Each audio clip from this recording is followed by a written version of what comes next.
जय हिंद दोस्तों। आज हम लोग दिसंबर सीटेट 2024 के लिए जियोग्राफी को पढ़ने वाले हैं। ये अब तक के जितने भी सीटेट में क्वेश्चन जियोग्राफी से पूछे गए हैं उन सभी क्वेश्चनों को हम लोग देखने वाले हैं। तो चलिए हम लोग देखते हैं। सबसे पहले इसमें हम लोग पढ़ने वाले हैं एक सामाजिक अध्ययन तथा एक विज्ञान के रूप में भूगोल। तो इसमें पहला क्वेश्चन दिया गया है कि भौतिक विशेषताओं के मॉडल यानी कि प्राकृतिकियां शिक्षण के लिए सबसे अधिक उपयुक्त किया जाता है, ये भूगोल का किया जाता है। ऑप्शन नंबर इसका सी वाला राइट आंसर होगा दोस्तों, ज्योग्राफी का किया जाता है। इसके एक्सप्लेनेशन दिया गया है कि भौतिक यानी विशेषताओं के मॉडल भूगोल शिक्षण के सबसे अधिक उपयुक्त होता है। भूगोल शिक्षण में हम कंपास, ग्लोब, मानचित्र आदि का प्रयोग करते हैं। क्वेश्चन नंबर सेकंड है कि भूगोल की वह शाखा जो विशिष्ट मानव जनसंख्या की संरचना के विषय से संबंधित है क्या कहलाती है? यह जनसांख्यिकी कहलाती है। जनसांख्यिकी कहलाती है। ऑप्शन नंबर इसका सी वाला राइट आंसर होगा। इसके एक्सप्लेनेशन दिया गया है कि मानव जनसंख्या का सांख्यिकी अध्ययन जनसांख्यिकी कहलाता है। यह अध्ययन किसी भी गतिशील मानव आबादी पर किया जा सकता है जिसमें जनसंख्या के आकार, संरचना, वितरण, जन्म, प्रवास, व्यय, वृद्धि व मृत्यु के संदर्भ में अध्ययन किया जाता है। फिर जनसांख्यिकी विश्लेषण को शिक्षा, राष्ट्रीयता, धर्म और जातीयता जैसे मानदंड के आधार पर विभाजित करके पूरे समाज पर या समूहों पर किया जा सकता है। फिर उसके बाद आता है क्वेश्चन नंबर थर्ड है कि भूगोल के कार्यक्षेत्र में निम्नलिखित सम्मिलित हैं। तो इसमें आपको सही विकल्प का चयन करना है। भूगोल के कार्यक्षेत्र में कौन सा सही है? पहला इसमें दिया गया है दोस्तों कि राजनैतिक व्यवस्था तथा अर्थव्यवस्था के बीच संबंध, ये जो कि गलत है। पहला वाला क्या है? गलत है। दूसरे में कहा जाता है कि मानचित्रों एवं चार्टों की चित्रांकन की कला, जो कि ये राइट आंसर होगा। सी में कहा जा रहा है कि मनुष्य और भौतिक वातावरण के बीच संबंध, ये भी सही है। डी में कहा जा रहा है कि मानव जाति और उसकी विभिन्न नस्लों का क्रम विकास, ये भी इसमें क्या है? ये भी इसमें सही है। तो इसमें तीनों सही है। बी सी डी इसका राइट आंसर होगा। ऑप्शन नंबर इसका डी वाला राइट आंसर है। बी सी डी इसका राइट आंसर होगा। फिर उसके बाद आता है क्वेश्चन नंबर 4 है दोस्तों। इसमें कहा जा रहा है कि निम्नलिखित कथनों में ए और बी पर विचार कीजिए। कथन ए दिया गया है और कथन इसमें बी दिया गया है। आपको इसमें बताना है कि कौन सा कथन इसका सही है। तो पहला कथन इसमें दिया गया है कि मानव भूगोल भूगोल के विकास का हिस्सा है, जो कि ये क्या है? सही है। पहला वाला इसका कथन क्या है? सही है।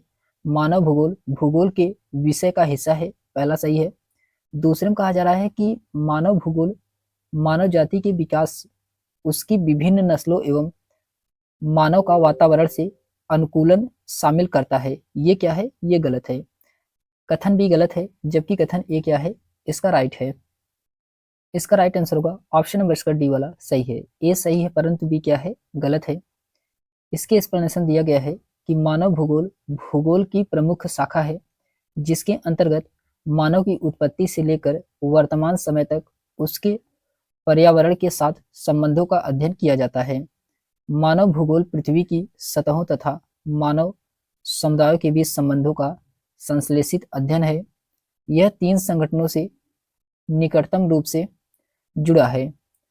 मानवीय जनसंख्या का स्थानीय विश्लेषण, मानवीय जनसंख्या और पर्यावरण के बीच संबंधों का पारिस्थितिकी विश्लेषण और प्रादेशिक संश्लेषण, जो कि धरातल के क्षेत्रीय विभेदीकरण में पहले दो विषय वस्तुओं से जोड़ता है। फिर उसके बाद आता है चैप्टर नंबर सेकंड है ग्रह सौरमंडल में पृथ्वी। ग्रह सौरमंडल में पृथ्वी, इसमें पहला क्वेश्चन दिया गया है दोस्तों। पहला इसमें कहा जा रहा है कि इनमें से क्या दिन एवं रात तथा ऋतुओं में परिवर्तन संभावित करता है? तो कौन सा करता है? तो इसमें करता है दोस्तों क्रमशः पृथ्वी के घूर्णन एवं परिक्रमण के कारण। ऑप्शन नंबर इसका पहला वाला राइट आंसर होगा। फिर उसके बाद आता है, इसके एक्सप्लेनेशन दिया गया है कि पृथ्वी के घूर्णन एवं परिक्रमण दिन एवं रात तथा ऋतुओं में परिवर्तन संभावित करता है। पृथ्वी सौरमंडल का एकमात्र ज्ञात ग्रह है जिस पर जीवन है। जल की उपस्थिति के कारण इसे नीला ग्रह के नाम से जाना जाता है। पृथ्वी का एकमात्र उपग्रह क्या है? चंद्रमा है। यह अपने अक्ष पर 23.5 अंश झुकी हुई है। यह सूर्य के चारों ओर 29.8 किलोमीटर प्रति सेकंड के वेग से चक्कर लगा रही है। फिर उसके बाद आता है क्वेश्चन नंबर सेकंड है दोस्तों। इसमें कहा जा रहा है कि पृथ्वी अपने अक्ष पर 1 घंटे में कितने डिग्री या कोण घूमती है? तो ये 15। ऑप्शन नंबर इसका डी वाला राइट आंसर होगा 15। इसके एक्सप्लेनेशन दिया गया है कि पृथ्वी अपने अक्ष पर 1 घंटे में 15 अंश घूमती है।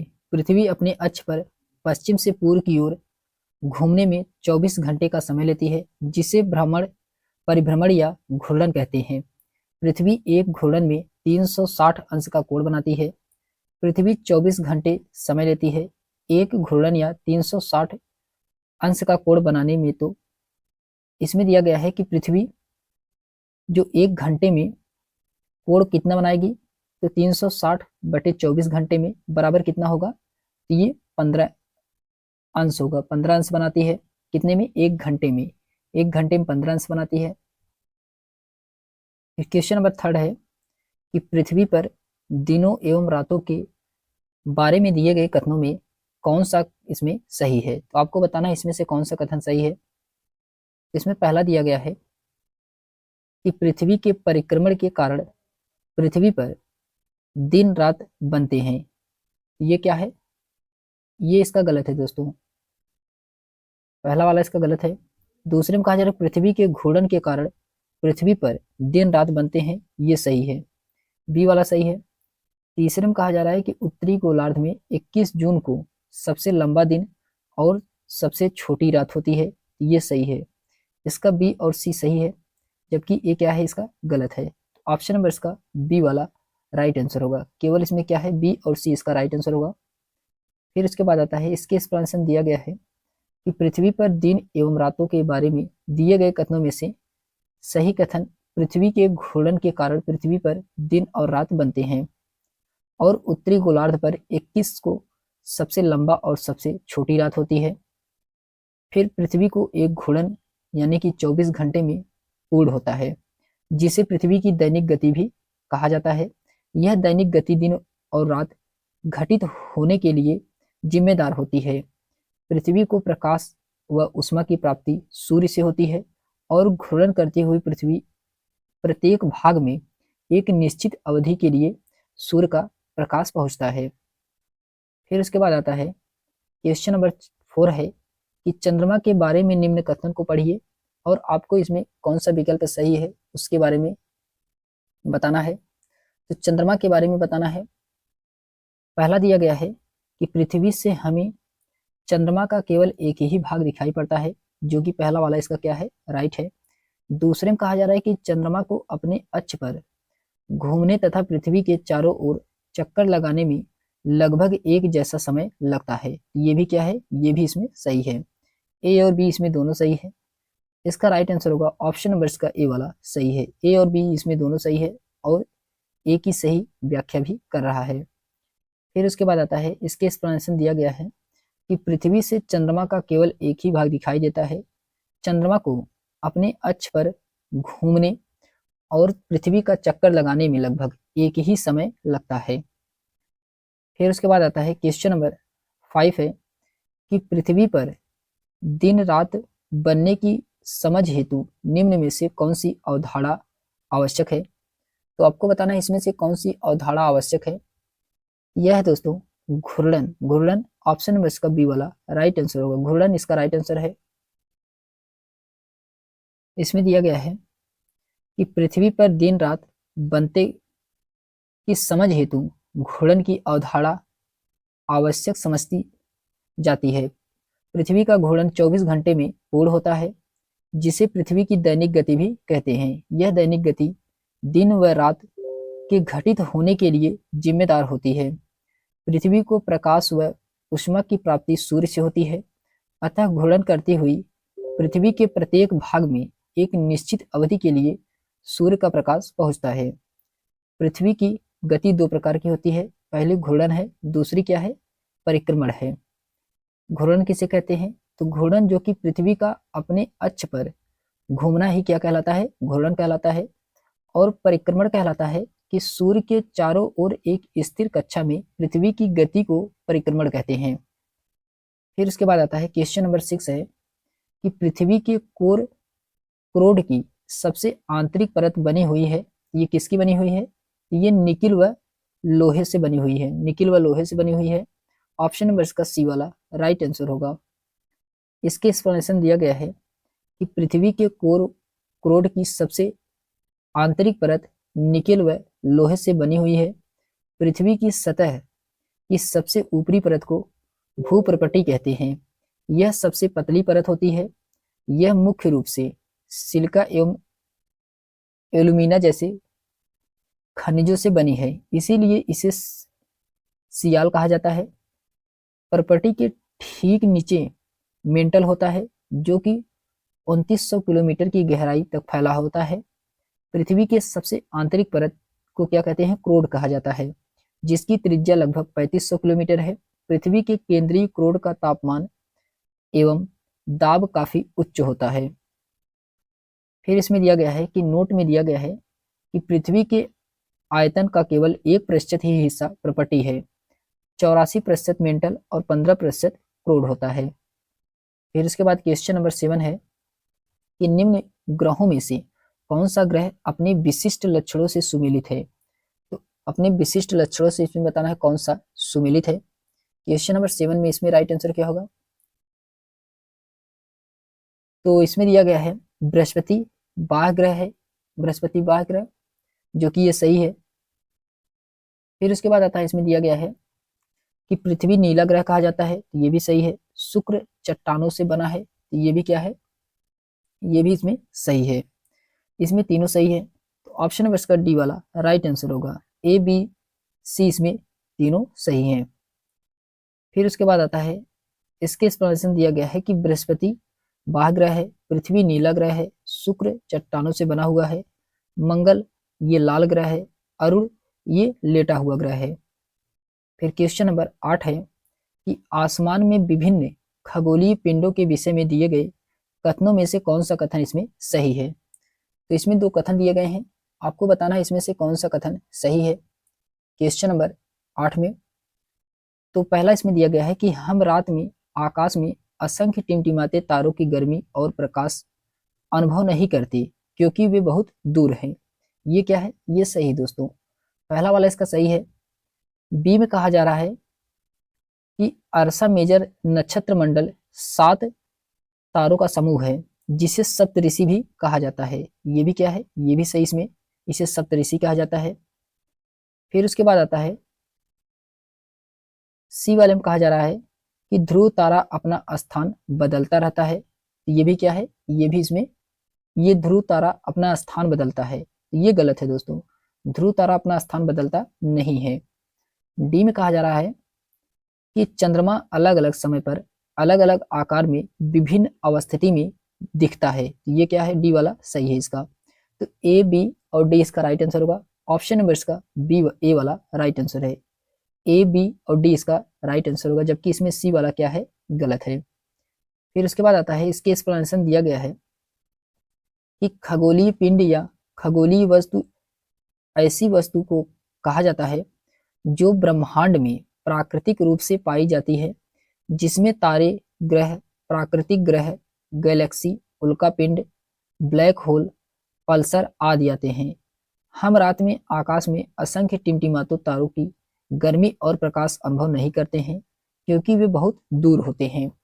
और अर्सा मेजर नक्षत्र मंडल 7 तारों का समूह है जिसे सप्तऋषि भी कहा जाता है।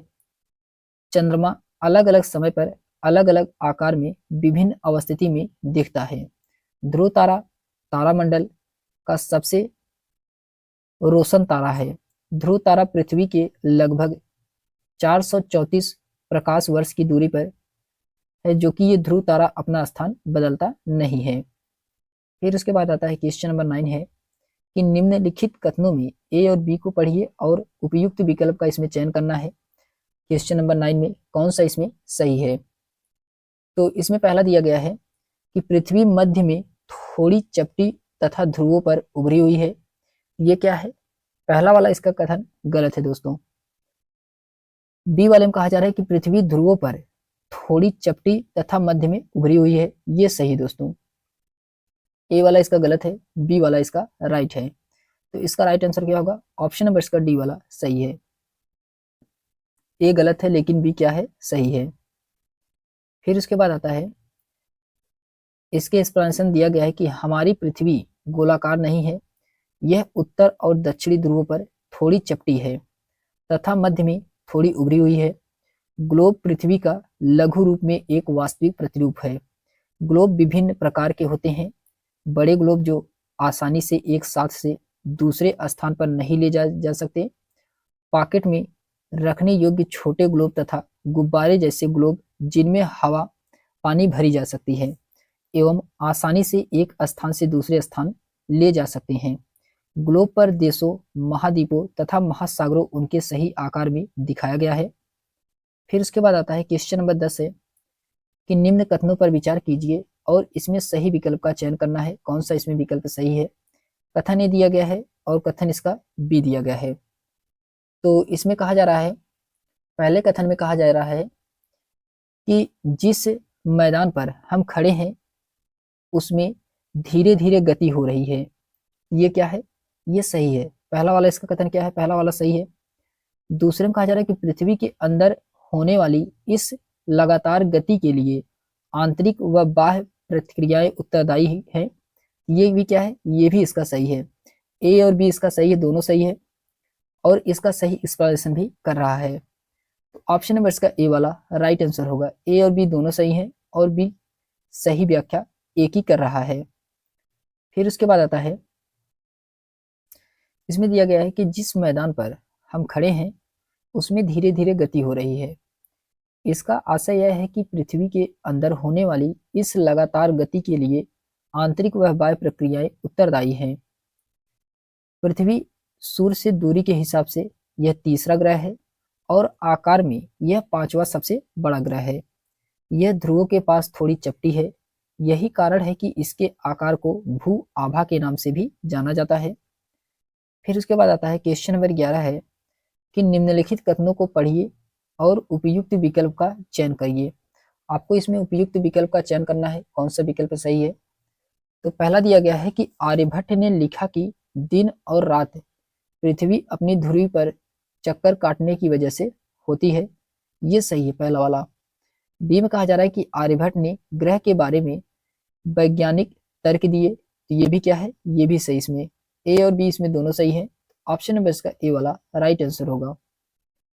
फिर उसके बाद आता है इसके एक्सप्लेनेशन दिया गया है कि आर्यभट्ट ने ग्रहण के बारे में वैज्ञानिक तर्क दिया था। उन्होंने बताया कि दिन और रात पृथ्वी की अपनी धुरी पर चक्कर काटने की वजह से होती है। इनका प्रसिद्ध ग्रंथ आर्यभट्टियम है। फिर उसके बाद आता है क्वेश्चन नंबर 12 है कि कथन ए, बी और सी एक ग्रह की विशेषताओं का वर्णन कर रहे हैं, उस ग्रह की पहचान कीजिए। तो कथन ए में कहा जा रहा है कि सूर्य से दूरी के हिसाब से यह तीसरा ग्रह है। तो सूर्य से दूरी के हिसाब से यह तीसरा ग्रह है, जो कि ये पृथ्वी जो कि तीसरा ग्रह है। आकार में यह पांचवा ग्रह है। तो ये पृथ्वी के बारे में कहा जा रहा है। यह ध्रुवों पर थोड़ी चपटी है। तो ये भी क्या है, पृथ्वी के बारे में कहा जा रहा है। तो ऑप्शन नंबर इसका डी वाला राइट आंसर होगा। इसमें तीनों जो कथन दिए गए हैं ये पृथ्वी के बारे में वर्णन कर रहा है। इसके एक्सप्लेनेशन दिया गया है कि पृथ्वी सौरमंडल का एकमात्र ज्ञात ग्रह है जहां पर जीवन है। सूर्य से दूरी के हिसाब से पृथ्वी तीसरा ग्रह है और आकार में यह पांचवा सबसे बड़ा ग्रह है। यह ध्रुवों के पास थोड़ी चपटी है। यही कारण है कि इसके आकार को भू आभा के नाम से भी जाना जाता है। भू आभा का अर्थ होता है कि पृथ्वी के समान का आकार। अंतरिक्ष से देखने पर पृथ्वी की नीले रंग की दिखाई पड़ती है क्योंकि इसका 2/3 सतह पानी से ढका हुआ है। इसीलिए इसे नीला ग्रह भी कहा जाता है। पृथ्वी और सौरमंडल का सबसे अद्भुत ग्रह है। फिर उसके बाद आता है क्वेश्चन नंबर 13 है कि सूर्य पूर्व में उदय होता है। क्यों उदय होता है?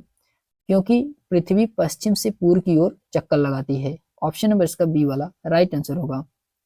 इसके एक्सप्लेनेशन दिया गया है कि सूर्य पूरब में उदय होता है क्योंकि पृथ्वी पश्चिम से पूर्व की ओर चक्कर लगाती है। पृथ्वी द्वारा सूर्य की एक परिक्रमा करने में लगने वाले समय को सौर वर्ष कहते हैं। पृथ्वी सूर्य के चारों ओर 29.7 किलोमीटर प्रति सेकंड के वेग से चक्कर लगाती है। फिर उसके बाद आता है पृथ्वी के संबंध में प्रमुख तथ्य दिए गए हैं। पृथ्वी को जल की उपस्थिति के कारण इसे नीला ग्रह कहा जाता है। पृथ्वी एकमात्र उपग्रह चंद्रमा है। तो पृथ्वी का मात्र एक उपग्रह क्या है? चंद्रमा है। फिर इसके बाद आता है क्वेश्चन नंबर 14 है कि निम्न में कौन सा सुमेलित नहीं है। तो आपको बताना है इसमें से कौन सा सुमेलित नहीं है। तो मंगल, जो कि इसकी चंद्रमा की संख्या 2 है, ये सही है, ये सुमेलित है। बृहस्पति 53 दिया गया है, ये सही नहीं है। यूरेनस 52 दिया गया है, ये भी सही नहीं है। नेपच्यून 13 दिया गया है, ये भी क्या है? सही नहीं है। तो बी सी डी इसका राइट आंसर होगा। ये दोनों तीनों क्या है? ये सही सुमेलित नहीं है। इसके एक्सप्लेनेशन दिया गया है कि बृहस्पति ग्रह में चंद्रमा की संख्या यानी कि उपग्रह 52 न होकर के 27 है, और नेपच्यून यानी कि वरुण में चंद्रमा की संख्या 13 न होकर के 14 है, और मंगल नामक ग्रह में 2 उपग्रह हैं, चंद्रमा की संख्या 1 है, फोबोस और डिमोस। फिर उसके बाद आता है क्वेश्चन नंबर 15 है कि पृथ्वी पर आतपन की मात्रा में भिन्नता का निम्न में से क्या कारण है। तो भिन्नता का इसमें बताना है निम्न में से क्या कारण है। तो इसमें पहला दिया गया है कि पृथ्वी का अपने अक्ष पर घूमना, ये जो कि क्या है? सही है, ये कारण है। सूर्य की किरणों का नतिकोण, ये भी सही है। दिन की अवधि, ये भी सही है। इसमें ए बी सी तीनों क्या है? इसका सही है। तो इसका राइट आंसर क्या होगा? ऑप्शन नंबर इसका डी वाला सही है, ए बी सी इसका राइट आंसर होगा। फिर इसके बाद आता है इसके एक्सप्लेनेशन दिया गया है कि पृथ्वी का अपने अक्ष पर घूमना, सूर्य की किरणों का नतिकोण, दिन की अवधि, ये तीनों क्या है? ये जो कि कारण। फिर उसके बाद आता है क्वेश्चन नंबर 16 है, एक रोल प्ले यानी कि नाटक में सौर मंडल के ग्रहों को सही आकार में दर्शाने के लिए एक शिक्षक को 2 समान कद और वजन के छात्रों को चुनता है। निम्न में कौन से 2 ग्रह का अभिनव करके वे कर सकते हैं? तो ये कर सकते हैं दोस्तों पृथ्वी और शुक्र के। पृथ्वी और शुक्र के ऑप्शन नंबर इसका डी वाला राइट आंसर होगा। इसके एक्सप्लेनेशन दिया गया है कि एक रोल प्ले यानी कि नाटक में सौरमंडल के ग्रहों को सही आकार में दर्शाने के लिए एक शिक्षक 2 समान कद और वजन के छात्रों को चुनता है। दिए गए ग्रहों में पृथ्वी शुक्र 2 ग्रहों का अभिनव वे कर सकते हैं। आकार के अनुसार ग्रहों का क्रम घटते हुए में है। बृहस्पति, शनि, अरुण, वरुण, पृथ्वी, शुक्र, मंगल, बुध, अर्थात सबसे बड़ा ग्रह इसमें बृहस्पति और सबसे छोटा ग्रह बुध है। तो सबसे बड़ा ग्रह बुध है, सॉरी सबसे बड़ा ग्रह बृहस्पति है और सबसे छोटा ग्रह क्या है? बुध है। फिर क्वेश्चन नंबर 17 है कि इनमें से किन ग्रहों के चारों ओर छल्ले होते हैं? तो कौन से ग्रह के चारों ओर छल्ले हैं? यह है दोस्तों बृहस्पति के, शनि के और यूरेनस के। नेपच्यून के पास नहीं है। तो ऑप्शन नंबर इसका सी वाला, ऑप्शन नंबर इसका ए वाला राइट आंसर होगा। इसका राइट आंसर क्या है? ऑप्शन नंबर इसका ए वाला सही है। ए बृहस्पति के पास है, शनि के पास है और यूरेनस के पास है। ए बी सी इसका राइट आंसर होगा। फिर क्वेश्चन नंबर 18 है कि निम्न में से कौन सा कथन सही है? तो इसमें बताना है कौन सा कथन सही है। तो आंतरिक ग्रह चट्टानों से बने हैं, ये जो कि सही है। ऑप्शन नंबर इसका डी वाला राइट आंसर होगा। इसके एक्सप्लेनेशन दिया गया है कि बुध, शुक्र, पृथ्वी और मंगल को आंतरिक ग्रह कहलाता है क्योंकि वे सूर्य और क्षुद्र ग्रहों के क्षेत्र के बीच स्थित है। आंतरिक ग्रह चट्टानों और धातुओं से बने होते हैं, यह उच्च घनत्व वाले भी होते हैं। शेष 4 यानी कि बृहस्पति, शनि, यूरेनस और नेपच्यून को जोवियन या गैसीय ग्रह कहा जाता है। आंतरिक ग्रह सूर्य के करीब ग्रह है। फिर क्वेश्चन नंबर 19 है, इसमें आपको निम्न युग्मों पर विचार कीजिए और इसमें कितने युग्म सही सुमेलित हैं उसको बताना है। कितने युग्म इसमें सही सुमेलित हैं। तो इसमें दिया गया है कि यूरेनस यूरेनस ये अपने अक्ष पर घूर्णन का समय कितना लेता है, तो ये 17 घंटे 14 मिनट, जो कि ये सही है। नेपच्यून नेपच्यून ये 16 घंटे 7 मिनट लेता है, तो ये भी सही है। शनि शनि ये 10 घंटे 13 मिनट लेता है, जो कि ये क्या है, गलत है। शनि गलत है। चौथे में है कि मंगल मंगल ये जो कि 24 घंटे 37 मिनट का समय लेता है, तो ये भी इसमें क्या है, गलत है। तो इसमें पहला और दूसरा सही है, 2 कथन इसमें सही है, पहला दूसरा। तो इसका राइट आंसर होगा ऑप्शन नंबर इसका बी वाला सही है। इसमें केवल 2 कथन क्या है, सही है। अच्छा, इसके एक्सप्लेनेशन दिया गया है कि यूरेनस 17 घंटे 14 मिनट, नेपच्यून 16 घंटे 7 मिनट, शनि 10 घंटे 13 मिनट और मंगल ये जो कि 24 घंटे 37 मिनट का टाइम लेते हैं। फिर क्वेश्चन नंबर 20 है कि निम्नलिखित युग्मों पर विचार कीजिए। इसमें आपको कौन सा युग्म सही सुमेलित है उसको बताना है। तो पहला दिया गया है इसमें कि मंगल जो कि आंतरिक ग्रह है, मंगल आंतरिक ग्रह है, ये क्या है, ये सही है, पहला वाला इसका सही है। शुक्र बौना ग्रह है, ये गलत है। शुक्र बृहस्पति सबसे अधिक उपग्रह है बृहस्पति के पास, ये भी क्या है, ये भी गलत है। पृथ्वी आकार में 5वां बड़ा ग्रह है, ये क्या है, सही है। तो इसका पहला और चौथा क्या है, सही है, पहला और चौथा। तो इसका राइट आंसर होगा ऑप्शन नंबर इसका डी वाला सही है। केवल इसमें पहला और चौथा क्या है, सही है। इसके एक्सप्लेनेशन दिया गया है कि मंगल ग्रह जो कि ये आंतरिक ग्रह है, पृथ्वी आकार में 5वां सबसे बड़ा ग्रह है। इस प्रकार डी विकल्प इसका सही था। जो कि इसमें दिया गया है कि आंतरिक ग्रह सूर्य के बहुत नजदीक हैं, ये चट्टानों के बने होते हैं। इनके अंतर्गत बुध, शुक्र, पृथ्वी, मंगल आते हैं, जबकि बाह्य ग्रह सूर्य से बहुत दूर होते हैं। ये गैस और अन्य इसी तरह पदार्थों के बने होते हैं। इनके अंतर्गत पृथ्वी, शनि, अरुण एवं वरुण ग्रह आते हैं। सूर्य सौरमंडल के केंद्र में स्थित है, यह बहुत बड़ा है एवं अत्यधिक गर्म गैसों से बना है। इसका खिंचाव बल इससे सौरमंडल को बांधे रखता है। सूर्य सौरमंडल के लिए प्रकाश एवं उष्मा का एकमात्र स्रोत है, लेकिन हम इसकी अत्यधिक तेज उष्मा को महसूस नहीं करते। फिर क्वेश्चन नंबर 21 है कि सौरमंडल के बारे में दिए गए निम्नलिखित कथनों पर विचार कीजिए और आपको इसमें सही विकल्प का चयन करना है सौरमंडल के बारे में। तो पहला दिया गया है कि आंतरिक ग्रह गैस और तरल पदार्थों से बने होते हैं, जबकि बाह्य ग्रह चट्टानों से बने होते हैं। तो पहला इसका क्या है, पहला इसका गलत है। बी में कहा जा रहा है कि बाह्य ग्रह आंतरिक ग्रहों की तुलना में बड़े आकार के होते हैं और कुछ बाह्य ग्रहों के चारों ओर छल्ले होते हैं, ये क्या है, ये सही है। बी वाला इसका सही है, ए वाला इसका गलत है। ऑप्शन नंबर इसका डी वाला राइट आंसर होगा। ए इसका गलत है, बी इसका सही है।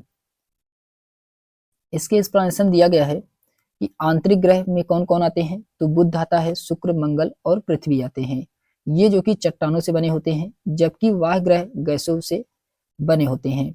बाह्य ग्रह के अंतर्गत बृहस्पति, शनि, अरुण और वरुण आते हैं, जो कि ये आंतरिक ग्रहों की तुलना में बड़े आकार के होते हैं और कुछ बाह्य ग्रहों के चारों ओर क्या होते हैं, छल्ले होते हैं। फिर उसके बाद आता है क्वेश्चन नंबर 22 है कि सौरमंडल में जैसे जैसे हम सूर्य से दूर जाते हैं, सौरमंडल में जैसे जैसे हम सूर्य से दूर जाते हैं, ग्रहों द्वारा सूर्य के चारों ओर एक परिक्रमण करने का समय बढ़ता जाता है। ऑप्शन नंबर इसका पहला वाला ही राइट आंसर होगा। इसके एक्सप्लेनेशन दिया गया है कि सौरमंडल में जैसे जैसे हम सूर्य से दूर जाते हैं, ग्रहों द्वारा सूर्य के चारों ओर एक परिक्रमण करने का समय बढ़ता जाता है। ग्रह तारों की भांति प्रतीत होती है, परंतु ग्रहों में अपना प्रकाश नहीं होता है। वे केवल अपने ऊपर पड़ने वाले सूर्य के प्रकाश को परिवर्तित करते हैं। प्रत्येक ग्रह एक निश्चित पथ पर सूर्य की परिक्रमा करते हैं। इस पथ को कक्षा कहते हैं। किसी भी ग्रह द्वारा सूर्य की एक परिक्रमा पूरी करने में लगे समय को उस ग्रह का परिक्रमण का काल कहा जाता है। ग्रहों की सूर्य से दूरी बढ़ने पर उनके परिक्रमण काल में भी वृद्धि हो जाती है। ग्रहों की कुल संख्या यानी ग्रहों की कुल संख्या 8 होती है। बुध, शुक्र, पृथ्वी, मंगल, बृहस्पति, शनि, यूरेनस, नेपच्यून। सूर्य का सबसे नजदीक ग्रह बुध होता है और सबसे दूर ग्रह कौन सा है? बृहस्पति है। फिर क्वेश्चन नंबर 23 है कि क्षुद्र ग्रहों के बारे में नीचे लिखे वाक्यों को पढ़ें और इसमें आपको सही विकल्प का चयन करना है। कौन सा इसमें विकल्प सही है क्वेश्चन नंबर 23 में? तो इसमें पहला दिया गया है विकल्प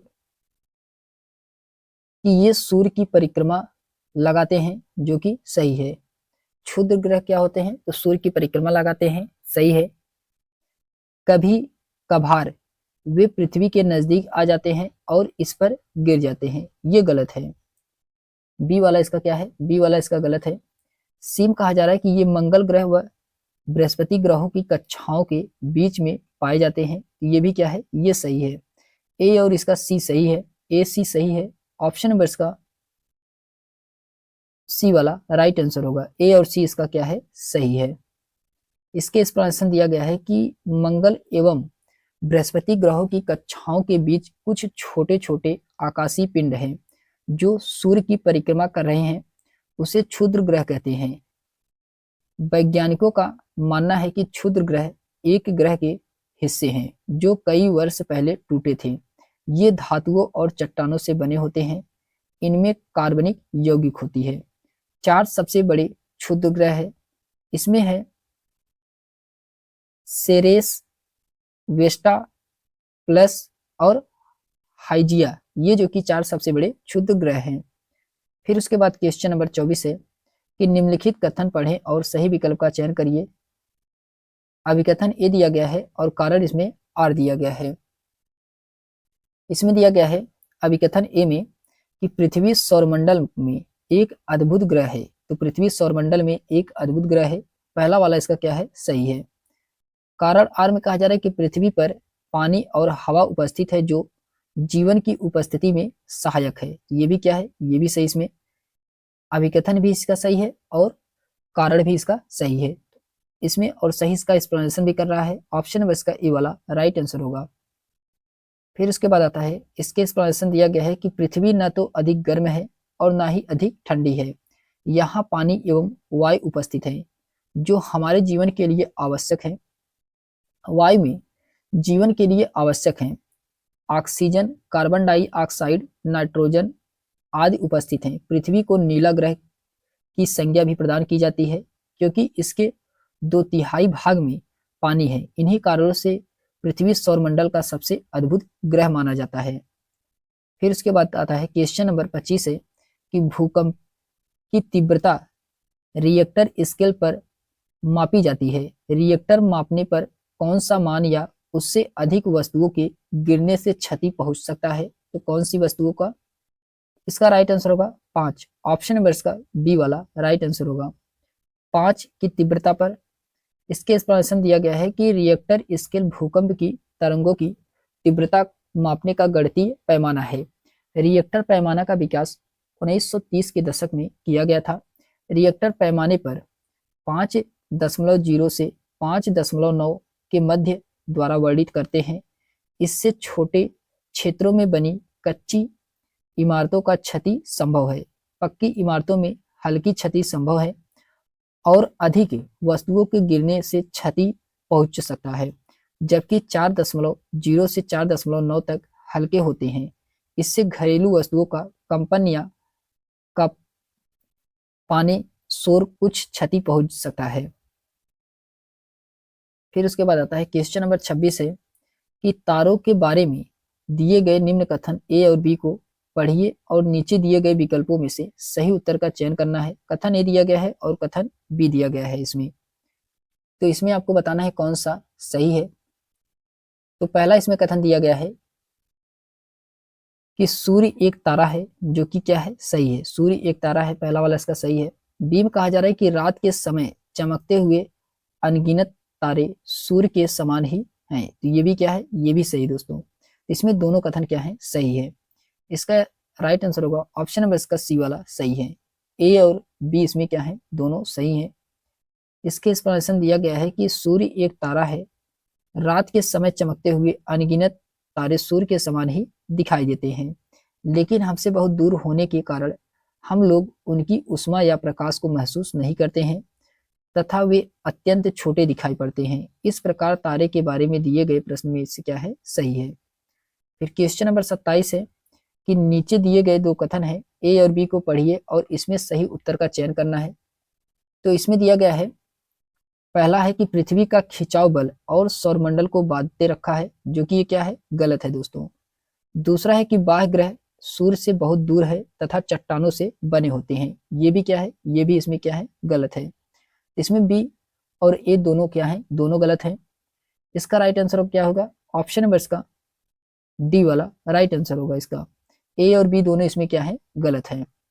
इसके एक्सप्लेनेशन दिया गया है कि सौरमंडल में ग्रह, उपग्रह, अंतरिक्ष, चट्टानों और धूमकेतु शामिल हैं, जो सूर्य के चारों ओर घूमते हैं, जो पूरी तरह से गुरुत्वाकर्षण द्वारा एक दूसरे से बांधे होते हैं। पृथ्वी खिंचाव बल के कारण ही नहीं, अपितु गुरुत्वाकर्षण बल के कारण सौरमंडल में बंधी रहती है। पृथ्वी का गुरुत्वाकर्षण बल 9.81 मीटर प्रति सेकंड स्क्वायर होता है। यह दो प्रकार का होता है, आंतरिक ग्रह और बाह्य ग्रह। आंतरिक ग्रह में बुध, शुक्र, पृथ्वी और मंगल, और बाह्य ग्रह में बृहस्पति, शनि, अरुण और वरुण होते हैं। बाह्य ग्रह के रूप में होते हैं जो कि आंतरिक ग्रह चट्टानों से निर्मित होते हैं, और बाह्य ग्रह जो कि ये मुख्य रूप से हाइड्रोजन, हीलियम, मीथेन आदि गैसों के बने होते हैं। इसका घनत्व अपेक्षाकृत कम होता है, लेकिन ये आकार में क्या होते हैं, बड़े होते हैं। क्वेश्चन नंबर 28 है दोस्तों। इसमें कहा जा रहा है कि आसमान में विभिन्न खगोलीय पिंडों के विषय में दिए गए कथनों में से कौन सा कथन इसमें सही है। तो आपको इसमें बताना है कौन सा कथन सही है। तो पहला कथन दिया गया है कि हम रात में आकाश में असंख्य टिमटिमाते तारों की गर्मी और प्रकाश अनुभव नहीं करते, क्योंकि वे बहुत दूर होते हैं, जो कि सही है। पहला वाला इसका सही है। दूसरे में कहा जा रहा है कि अर्सा मेजर नक्षत्र मंडल 7 तारों का समूह है, जिसे सप्तऋषि भी कहा जाता है। ये भी क्या है, ये भी इसमें सही दोस्तों। सी वाले में कहा जा रहा है कि ध्रुव तारा अपना स्थान बदलता रहता है, जो कि ये क्या है, ये गलत है। सी वाला इसका गलत है। उसके बाद आता है डी में कहा जा रहा है, डी में कहा जा रहा है कि चंद्रमा अलग अलग समय पर अलग अलग आकार में विभिन्न अवस्थिति में देखा जाता है। ये क्या है, ये भी सही इसमें दोस्तों। तो ए, बी और डी इसका राइट आंसर होगा। ऑप्शन नंबर इसका ए वाला सही है। फिर उसके बाद आता है क्वेश्चन नंबर 29 है। इसमें कहा जा रहा है कि दी गई विशेषताओं के आधार पर देशांतर या मुत्तर पहचाने। तो इसमें आपको देशांतर या मुत्तर पहचानना है, कौन सा इसमें सही है। तो इसका राइट आंसर होगा, इसमें दिया गया है, ए में दिया गया है कि इसे रेखा का मान 0 अंश कहते हैं। तो ये कौन है, तो ये प्रमुख या मुत्तर रेखा कहते हैं इसे। बी में कहा जा रहा है कि यह उत्तर ध्रुव से दक्षिणी ध्रुव की ओर जाती है। तो ये भी यामोत्तर रेखा का मान है। यह ग्रीनविच के मध्य से जाती है, तो ये भी यामोत्तर रेखा का मान है। ये तीनों जो कथन दिए गए हैं, ये यामोत्तर रेखा के मान को दर्शाता है। तो ऑप्शन नंबर इसका डी वाला राइट आंसर होगा, प्रमुख यामोत्तर रेखा। इसके एक्सप्लेनेशन दिया गया है कि दी गई विशेषताओं के आधार पर देशांतर यामोत्तर की पहचान करें, पर इस रेखा का मान 0 अंश है। यह उत्तर ध्रुव से दक्षिणी ध्रुव की ओर जाती है और ग्रीनविच के मध्य से जाती है। इस प्रकार ये सभी विशेषता प्रमुख यामोत्तर की, जो कि यामोत्तर विषुवत वृत्त को समकोण पर काटती है, सुविधाजनक गणना के लिए ये ग्रीनविच वेधशाला यानी कि लंदन के निकट से गुजरने वाली देशांतर यामोत्तर को अंतरराष्ट्रीय समझौते के द्वारा प्रमुख यामोत्तर माना गया है तथा इसे 0 अंश के नाम दिया गया है। किसी स्थान का देशांतर उस स्थान के प्रमुख यामोत्तर के पूर्व या पश्चिम में उस स्थान की कोणीय दूरी होती है। फिर क्वेश्चन नंबर 30 है। इसमें कहा जा रहा है कि निम्न में से कौन सा मिलान अक्षांश और देशांतर रेखाओं से सही है? तो आपको इसमें बताना है कौन सा मिलान है जो कि देशांतर और अक्षांश रेखाओं से सही है। तो इसमें दिया गया है भारतीय यामोत्तर रेखा। भारतीय यामोत्तर रेखा ये 82.5 अंश ईस्ट से है। और ग्रीनविच, ग्रीनविच ये कहाँ पे है? ये ग्रीनविच यामोत्तर ये 0 है। फिर उसके बाद आता है दक्षिणी ध्रुव। दक्षिणी ध्रुव में है दोस्तों, दक्षिणी ध्रुव में, दक्षिणी ध्रुव वृत्त का ये दक्षिणी ध्रुव वृत्त ये जो कि 66.5 अंश साउथ में है। और कर्क रेखा, कर्क रेखा ये कहाँ पे है? तो कर्क रेखा ये है दोस्तों 23.5 अंश नॉर्थ में। इसका राइट आंसर क्या होगा? ए का इसमें चौथा सही है, बी का पहला, सी का दूसरा और डी का इसमें तीसरा राइट आंसर होगा। तो ऑप्शन नंबर का सी वाला सही है, ए का चौथा, बी का पहला, सी का दूसरा और डी का इसमें तीसरा सही है। तो इसके एक्सप्लेनेशन दिया गया है कि भारत में 82.5 अंश पूर्व को मानक यामोत्तर माना गया है। इस मानक यामोत्तर के स्थानीय समय को पूरे देश का मानक समय माना जाता है। इसे भारतीय मानक समय भी माना जाता है। पृथ्वी पर देशांतर 0 अंश देशांतर पर खींची गई मध्यवाहन रेखा प्रधान मध्यवाहन रेखा या ग्रीनविच रेखा कहलाती है। दुनिया का मानक समय इसी रेखा से निर्धारित किया जाता है। 66.5 अंश दक्षिण में दक्षिणी ध्रुव वृत्त, उत्तरी गोलार्ध में कर्क रेखा 23.5 अंश उत्तर में समय को मापने का सबसे अच्छा साधन है।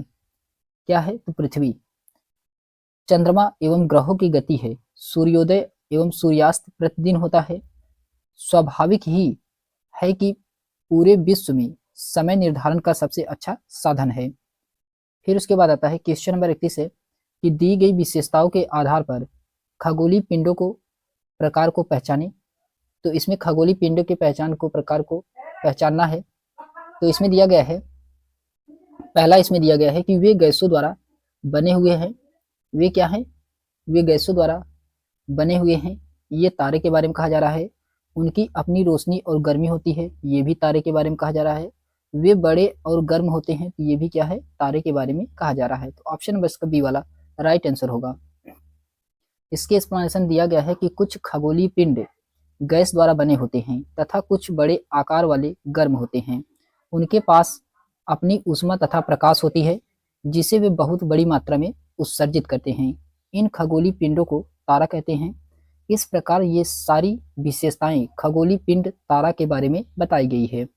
सूर्य, चंद्रमा तथा वे सभी वस्तुएं जो रात के समय में आसमान में चमकती है खगोलीय पिंड कहलाती है। आकाश गंगा करोड़ों तारों, बादलों, गैसों की एक प्रणाली है। इस प्रकार की लाखों आकाश गंगाएं मिल करके ब्रह्मांड का निर्माण करती हैं।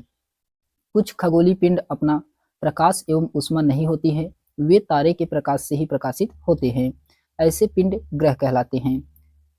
उपग्रह एक खगोलीय पिंड है जो ग्रहों के चारों ओर उसकी प्रकार का चक्कर लगाता है, जिस प्रकार ग्रह सूर्य के चारों ओर चक्कर लगाता है। फिर क्वेश्चन नंबर 32 है कि एक शिक्षक या शिक्षिका ने अपनी कक्षा के कुछ विद्यार्थियों को एक छोटे मानव निर्मित सौरमंडल में परिवर्तित कर दिया। अगर श्याम, सुल्ताना और नैन्सी की लगभग समान लंबाई और वजन है तो वे प्रतिनिधित्व करते हैं। तो ये किसका प्रतिनिधित्व करते हैं? तो वे करते हैं मंगल, शुक्र और बुध का।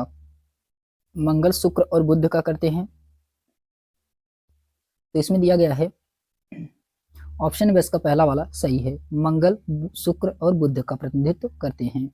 इसके एक्सप्लेनेशन दिया गया है कि शिक्षक अपनी कक्षा में कुछ विद्यार्थियों को एक छोटे मानव निर्मित सौरमंडल में परिवर्तित कर दिया।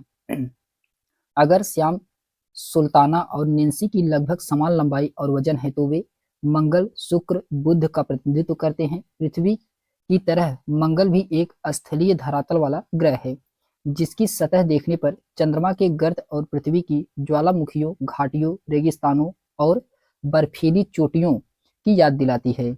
सौरमंडल का सबसे ऊंचा पर्वत ओलंपस मोन्स मंगल पर ही स्थित है। बुध सौरमंडल के 8 ग्रहों में सबसे छोटा और सूर्य का सबसे निकटतम ग्रह है। शुक्र ग्रह को प्राचीन संस्कृतियों के द्वारा सुबह का तारा या शाम का तारा के रूप में संदर्भित किया गया है। फिर क्वेश्चन नंबर 33 है कि निम्न कथनों ए और बी पर विचार कीजिए तथा सही विकल्प का चुनाव कीजिए। आपको इसमें बताना है कौन सा कथन सही है। तो पहला इसमें दिया गया है कि चांद पर जीवित बचे रहने के लिए अंतरिक्ष यात्री को विशेष सुरक्षा पोशाक पहननी पड़ती है, जो कि ये क्या है, सही है। दूसरे में कहा जा रहा है कि चांद पर वायु दाब नहीं है और अंतरिक्ष यात्रियों को शरीर की रक्त सिराएं विपरीत बल के कारण फट सकती है। ये भी क्या है, ये भी सही है। दोनों सही है और इसका सही एक्सप्लेनेशन भी कर रहा है। तो ऑप्शन नंबर इसका ए वाला राइट आंसर होगा। इसके एक्सप्लेनेशन में भी दिया गया है दोस्तों कि चांद पर वायु नहीं है, वायुदाब भी नहीं है। चांद पर जाने वाले अंतरिक्ष यात्री की एक विशेष पोशाक पहननी पड़ती है जिसमें कृत्रिम वायुदाब तैयार किया गया रहता है। यदि वह पोशाक नहीं पहनते तो शरीर विपरीत बल लगने के कारण अंतरिक्ष यात्रियों के शरीर की रक्त सिराएं फट सकती हैं। फिर क्वेश्चन नंबर 34 है कि निम्नलिखित में से कौन सा कथन उल्का पिंड के बारे में सही है। उल्का पिंड के बारे में बताना है, इसमें से कौन सा कथन सही है। ये सूर्य के चारों ओर चक्कर लगाने वाले पत्थरों के छोटे छोटे टुकड़े हैं। तो ऑप्शन नंबर इसका पहला वाला ही राइट आंसर होगा। फिर उसके बाद आता है, इसके एक्सप्लेनेशन दिया गया है कि उल्का पिंड सूर्य के चारों ओर चक्कर लगाने वाले पत्थरों के छोटे छोटे टुकड़े हैं। यह कथन सत्य है। कभी कभी ये उल्का पिंड पृथ्वी के इतने नजदीक आ जाते हैं तथा इस प्रक्रिया के दौरान वायु के साथ घर्षण होने के कारण गर्म होकर जल जाते हैं, जिससे एक चमकदार प्रकाश उत्पन्न होता है। तारों, ग्रहों एवं उपग्रहों के अतिरिक्त असंख्य छोटे पिंड भी सूर्य के चारों ओर कक्षाओं के बीच पाए जाते हैं। यह क्षुद्र ग्रह के ही भाग हैं जो बहुत पहले ग्रहों से टूटकर अलग हो गए। पृथ्वी ध्रुवों के पास थोड़ी चपटी है, यही कारण है कि इसके आकार को भूआभा कहा जाता है। भूआभा का अर्थ पृथ्वी के समान आकार। जीवन के लिए अनुकूल परिस्थितियां केवल पृथ्वी पर ही पाई जाती हैं। यह सूर्य से दूरी की स्थिति में तीसरा और आकार में पांचवा बड़ा ग्रह माना जाता है। फिर क्वेश्चन नंबर 35 है कि सूर्य से उनकी दूरी के अनुसार ग्रहों का उचित क्रम कौन सा है। तो इसमें बुध, शुक्र, पृथ्वी, मंगल, बृहस्पति, शनि, यूरेनस और नेपच्यून। ऑप्शन नंबर इसका सी वाला राइट आंसर होगा। इसके एक्सप्लेनेशन दिया गया है कि सूर्य से उनकी दूरी के अनुसार उचित क्रम यानी कि बुध, शुक्र, पृथ्वी, मंगल, बृहस्पति, शनि, यूरेनस यानी कि यूरेनस को अरुण भी कहते हैं और नेपच्यून को वरुण कहते हैं। खगोलीय पिंडों में अपना प्रकाश एवं उष्मा नहीं होता है, वे तारों के प्रकाश से ही प्रकाशित होते हैं। ऐसे पिंड ग्रह कहलाते हैं। पृथ्वी जिस पर हम रहते हैं एक ग्रह है, यह अपना संपूर्ण प्रकाश एवं उष्मा सूर्य से प्राप्त करता है। सूर्य एक तारा है, ग्रहों के दो भागों में बांटकर देखा जाता है। फिर उसके बाद इसमें दिया गया है कि आंतरिक ग्रह में कौन कौन आते हैं। जो कि आंतरिक ग्रह जो होते हैं यह सूर्य के बहुत नजदीक होते हैं। ये चट्टानों से बने होते हैं और इसमें बुध आता है, शुक्र आता है, पृथ्वी और मंगल। ये चार ग्रह जो होते हैं ये आंतरिक ग्रह में माने जाते हैं। फिर उसके बाद आता है बाह्य ग्रह किसे कहते हैं। बाह्य ग्रह होता है सूर्य से बहुत दूर है तथा बहुत बड़े आकार के हैं। ये गैस और तरल पदार्थों से बने होते हैं। इसमें बृहस्पति होती है, शनि होता है, यूरेनस होता है और नेपच्यून होता है। फिर उसके बाद इसमें दिया गया है कि सौरमंडल के सभी 8 ग्रह निश्चित पथ पर सूर्य का चक्कर लगाते हैं। इनका पथ दीर्घ वृत्ताकार है जो इनकी कक्षा कहलाता है। बुध सूर्य से सबसे पास है। फिर उसके बाद क्वेश्चन नंबर 36 है दोस्तों। इसमें कहा जा रहा है कि भूकंप के विषय का परिचय देने से पहले निम्न में से कौन से विषय को पढ़ाया जाना आवश्यक है। तो इसमें कौन से विषय को पढ़ाया जाना आवश्यक है। तो इसमें होता है दोस्तों शैलभूत यानी कि मैग्मा और स्थल मंडल, ये दोनों क्या है पढ़ाया जाना जो कि आवश्यक होता है। ऑप्शन नंबर इसका बी वाला राइट आंसर होगा। इसके एक्सप्लेनेशन दिया गया है कि भूकंप के विषय का परिचय देने से पहले शैलभूत यानी कि मैग्मा का और स्थल मंडल जैसे विषय को पढ़ाया जाना आवश्यक है।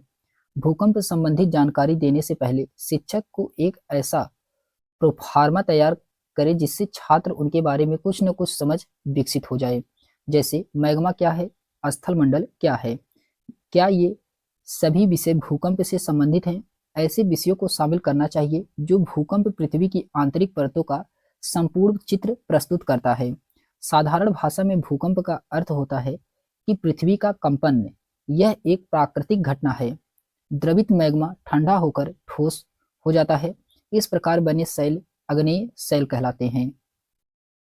फिर उसके बाद आता है क्वेश्चन नंबर 37 है कि पृथ्वी पर ऋतुएं बदलने के संबंध में निम्न दो कथनों पर विचार कीजिए। आपको इसमें बताना है कौन सा कथन सही है। तो पहला है कि पृथ्वी का घूर्णन अक्ष इसकी कक्षा के समतल के सापेक्ष झुका हुआ है, जो कि पहला वाला सही है। दूसरे में कहा जा रहा है कि पृथ्वी के परिक्रमण तथा पृथ्वी के अक्ष के निश्चित दिशा में झुके होने के कारण ऋतु परिवर्तन होता है। तो ये भी क्या है, ये भी सही। इसमें ए और बी इसमें दोनों सही है।